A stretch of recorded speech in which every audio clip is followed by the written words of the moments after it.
Rail লাইনের ওপর আটকে আছে যাত্রী বোঝাই বাস, আর প্রাণ ভয়ে বাসের জানালা দিয়ে লাফিয়ে লাফিয়ে নামছে যাত্রীরা। ট্রেন আসার ঠিক আগ মুহূর্তে এমন এক ঘটনা ঘটে রাজধানীর মগবাজার রেলগেটে।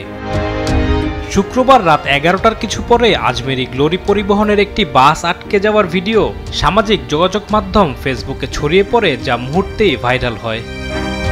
ভিডিওতে দেখা যায় এফডিসি হাতিরঝিল ক্রসিং থেকে মগবাজারের দিকে যাচ্ছিল আজমেরি গ্লোরি পরিবহনের একটি বাস।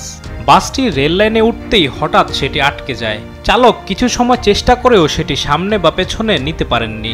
এমন সময় ঢাকা স্টেশন থেকে উত্তরবঙ্গগামী একটি ব্রডগেজ ট্রেন আসতে থাকে, কিন্তু বাসটি আটকে যাওয়ায় রেল ক্রসিংয়ের ব্যারিয়ার ফেলতে পারছিলেন না গেটকিপার। উপায় না দেখে বাঁশিতে ফু দিয়ে সবাইকে সতর্ক করার চেষ্টা করছিলেন। আরও দেখা যায় যাত্রীরা প্রাণ ভয়ে এমন সময় বাসের জানালা দিয়ে নামতে শুরু করেন। বেশ কয়েকজন লাফিয়ে নেমেও যান। এক পর্যায়ে বাসের চালক ট্রেন আসার ঠিক আগ মুহূর্তে বাসটি পেছনে নিতে সক্ষম হন। তার কয়েক সেকেন্ড পরে উত্তরবঙ্গগামী ট্রেনটি মগবাজার রেলগেট পার হয়ে যায়। তবে এই ঘটনায় কোনো হতাহত হয়নি। এই ঘটনায় প্রশ্ন উঠেছে রাজধানীর বিভিন্ন স্থানে থাকা এসব রেল ক্রসিংয়ে দায়িত্বজ্ঞানহীন এসব বাস চালকদের হাতে কতটা নিরাপদ যাত্রীরা।